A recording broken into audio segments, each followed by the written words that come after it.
Porpoise Pod swimming on here, Tobin and Solana, as we are in the midst of the off season and getting ready to see what the Dolphins do to gear up for their Super Bowl run for next season. But we did get some big news, Solana, since we have last podded. A legend, Zach Thomas. He is going into the Hall of Fame. A long time coming for Zach. I know you guys had him on your show this week, but I was honestly, I'm not surprised that he is in the Hall of Fame. I was surprised that he got in with this class. I thought this was a very stacked class. He's been on the cutting room floor a lot of years in a row, and seeing some of the names that were here, I was worried that he was once again going to get squeezed out, but he finally gets in. It's been a long time, well-deserved, as classy an individual as it gets. And, you know, you're talking now about the two legends of the late 90s, 2000s with him and JT. Now enshrined together. They got put in the Ring of Honor together. They're now going to be in the Hall of Fame together. How happy were you for Zach? I mean, bro, I was like, to me, I mean, Tobin, growing up, Jason Taylor, 99 and 54, Zach Thomas. Those are the two guys that you rooted for. And like Sam Madison was awesome. Patrick Surtain was awesome too. Like the whole defense was awesome. But bro, I mean, I was like 8 years old when Zach Thomas like was in his prime, and that's when I started gravitating to sports. So for me, like he was everything growing up, especially as a Dolphins fan. You're gonna root for that bum offense, you know, rooting for Jay Fiedler or Cleo Lemon. No, I mean you're rooting for the defense and Zach and JT. So that like, bro, I was so hyped when he got in. I was with you. I thought this was just gonna be another year where he wasn't gonna get in, but when he came on our show, something he said made me love him even more. It wasn't possible, I didn't think. So, first of all, he told the story, Tobe. I don't know if you saw these videos. He told the story that Nick Saban tried to cuss him out, or did cuss him out in front of the team in his first year, and he just torched him. And then he said he didn't really like Saban, hated Saban, and that Saban tried to trade him, which is why he made his life hell. Listen, you don't like Nick Saban, you're okay in my book, first and foremost. I hate Nick Saban. And then how about this? When Bill Parcells, that bum, cut Zach Thomas, Zach got a meeting with Bill Belichick. Belichick flew him up to New England. He met with Belichick, and Belichick said, hey, like, we'd love to have you. And he said, I have to sleep on it. He went home. Next morning, he woke up. He said, I can't play for the Patriots because like he knew it would torture Dolphins fans. And he also kind of threw a little jab at JT because he's like, I can't play for the Jets. Well, and understandably, they have a bit of a complex past after the career. Absolutely, they do. So, bro, the fact that he would turn down an opportunity to play with Bill Belichick, which, by the way, like, he's 34, 35 years old, doesn't have a ring. He easily could have gone to New England. For sure. Piggybacked off of Brady, probably won a ring, and played under a defensive mastermind in Bill Belichick. But he loved this organization, this city, and appreciated Dolphins fans so much. He knew that if he played for a division rival, it would crush Dolphins fans. And he refused to do it because of that. I mean, that's goated, in my opinion. Like, Zach Thomas, like, for me, he's the greatest Dolphin of all time. For me, personally. I know he's not. You put him above Marino and you put him above JT. I know he's not. Like, I know if you actually went through the ranking. Right, but just for me, that story to me, as a Dolphins fan, catapults him. That's Goosey's, dude. That is right Goosey's. To the top. Right to the top. He's also, you know, it's a fascinating thing with Zach because he's the lone legend that doesn't feel like he's around the organization very much. Right. Because, you know, JT was a broadcaster for a while. Dan is around it at every practice. He's, you know, in QB meetings. He's basically got a role with the team. He's in every box with Garfinkel. Even Zonka seems like he makes like a seasonal trip. I don't feel like Zach is been with the organization. I think that's just him. Like, that's the thing that's pretty awesome about it, is that, you know, this campaign or this run to the Hall of Fame was so organically built, it felt like, from outrage from Dolphin fans and a couple of national pundits. But, you know, a lot of these guys, JT included, you know, got into the media, did the you know, had their themselves out there. Joe Thomas, you know, very good on the media. He's very good at what he does, but is like had a lot of losing in his career. So like was out in front. Everybody kind of knew Joe Thomas was out there, tip of your tongue for everybody. Rondé Barber, same way. Zach's not. Zach's just like did his career and that was it. And it was so cool to see how moved he was from Jimmy giving him the news and to know that like, man, that really hit home with him. And it just feel like it couldn't happen to a better dude. Like that one, like the Hall of Fame is, some people expect it. And, I think for him, because it was such a slow roll and he told Dolphin fans, you don't have to worry anymore. You're fine. I'm fine. It's fine there. So, that the support that he got from the Dolphin fans really meant something to him, but couldn't happen to a nicer dude. And yeah, it's like, whatever it was, whatever he's going to do with the rest of his life, just enjoy it. I don't know. But like, just to get this last piece, this last immortalization for his football career was really awesome. I mean, he said he is in some real estate and he's coaching his kids. I think he has like 3 or 4 kids. He's coaching his kids' soccer team.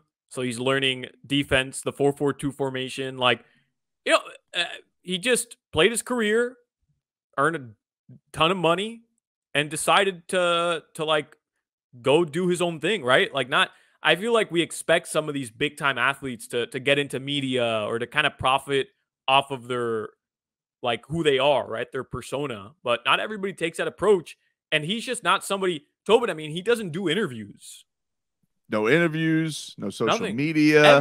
Ever. That's the thing that's crazy about it though, dude. Like think about a guy, that is as good as he is and definitely like, probably could be thrown out there every year by the Dolphins and say, hey, Zach Thomas day. Hey, Zach Thomas show, Zach Thomas, whatever. Yeah. Like, but he doesn't. It's just been like, he's been off almost like a football samurai, just off into the distance. And, to see him get this is really cool to get his shot. I can't wait for his speech. Definitely going to cry.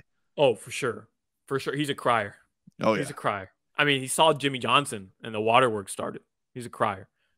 But and Tobin, that may have even hurt him, right? His lack of, I'm not trying to say personality, because clearly as a personality, like a larger than life one, but his lack of maybe just being around may have hurt him all these years getting into the Hall of Fame, because he's somebody who, he was undersized and he kind of had to, like, nobody really knew who he was until he blew up on the scene and became one of the best linebackers in the game.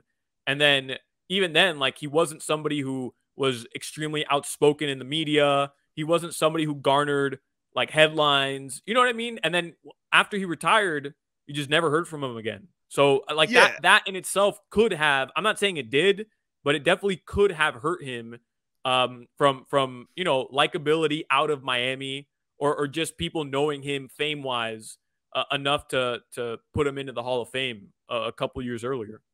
It definitely had a factor in it, because you think about the other guys who played his position in that era, Ray Lewis and Urlacher, and I'm not saying those guys aren't deserving, but you think about the national notoriety those guys have.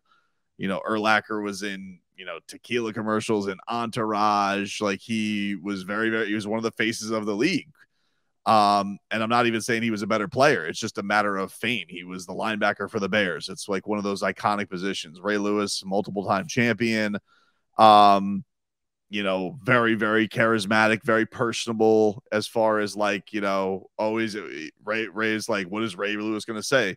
Ray Lewis is kind of crazy. It's like, and so, yeah, I definitely think that played a factor, but I think that's part of what makes this awesome. He didn't go out of his comfort zone. He didn't go out of his lane to try and be anybody else, even if maybe that would have sped along the process. If that would have, if Zach Thomas did do a year of NFL Network, or if that did do a year of whatever to get himself out there, because it certainly, I think, would have been, he's a smart enough guy to listen to. I mean, the guy is like a computer out there with as far as breaking down what he sees out in the field. I'm sure he would have been great at it, but he didn't go that route. And I think that is his path to getting here is very, very Zach Thomas. It's very reminiscent of the way he went about his business. It's very reminiscent of the way he's gone about his life since his career ended.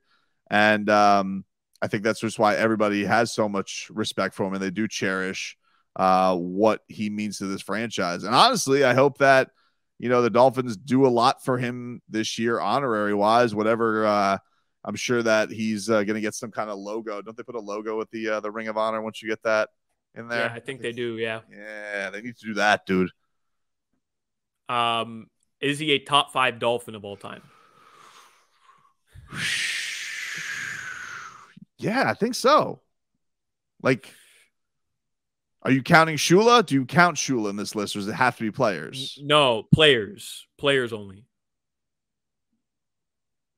So the obvious ones: Marino. Yep. Bob Greasy. Yep. Zonk. Right? Zonk's number's retired. Those are the 3 guys, aren't it? That actually have their numbers retired by the franchise? Yeah. Zonk, you're wavering on Zonk. Marino. That's tough. Because, like, anybody who was around for 72, like any 40-year-old plus Dolphins fan just wants to punch you in the face right now for wavering on Zonk. But who are you putting ahead? Like, do you want to put one of the Marks brothers there? Like JT?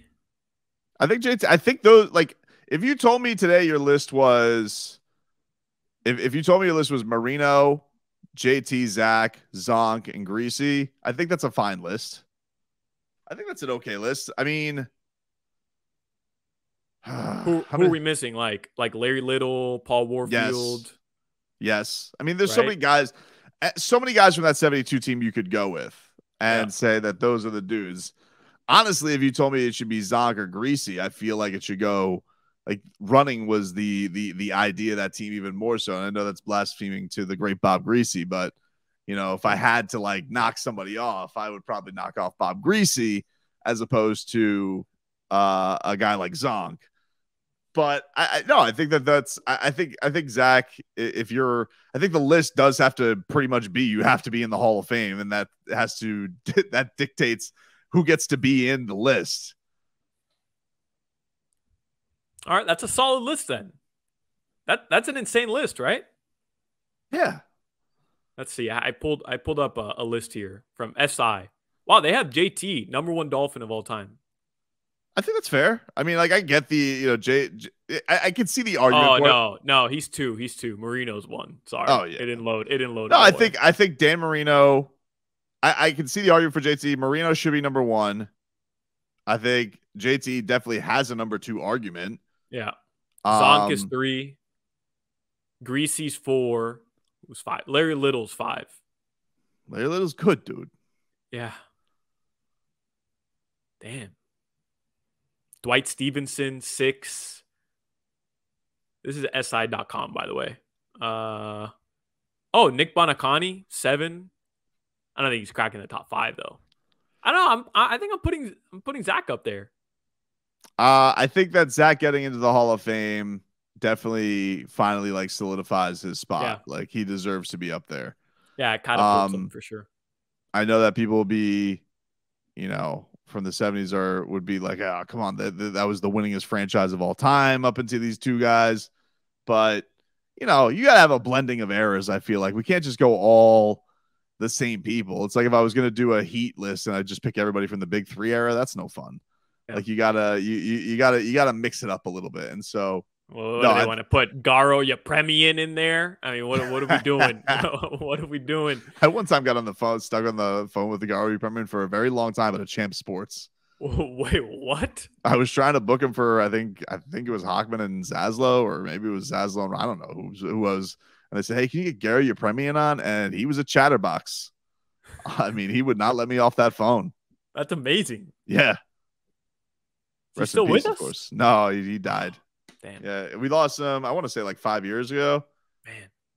Yarrow, let's see, when did he pass? Yeah, 2015. Yeah, he passed away. There aren't many of the 72 team guys left. Because remember, they honored them this year. And, 50 years. Yeah. Yeah, there weren't Larry Little and Larry Zonka were kind of the faces of it. Yeah. Larry Little is probably the big argument there. Like, who's he kicking out? But I think Larry knows. Offensive linemen, they get the short end, dude. I don't know what to tell you. And let's be real though, Tobin. I mean, anybody who's around for that era, they're gonna tell you the hardware immediately puts them up, because as much as we love JT and Zach, like they didn't win anything. No, they didn't. They didn't. Like not a single thing. But so not their fault. Oh, for sure. I'm not blaming them. I'm just saying they didn't win playoff games. What, Jason Taylor won one playoff game in his career? Yep. 2000? Yeah, they both have. I think they both have one, right? Yeah. Yeah, it's terrible. It's a crime, really.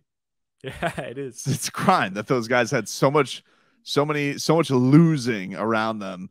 And that's why, your story from Zach Thomas makes him a real one, that he's goated, in my opinion, man. Wouldn't take the cheap way out, the Patriots. That's why I didn't want Tom Brady here. That's simply like, I don't want Daddy Tom here.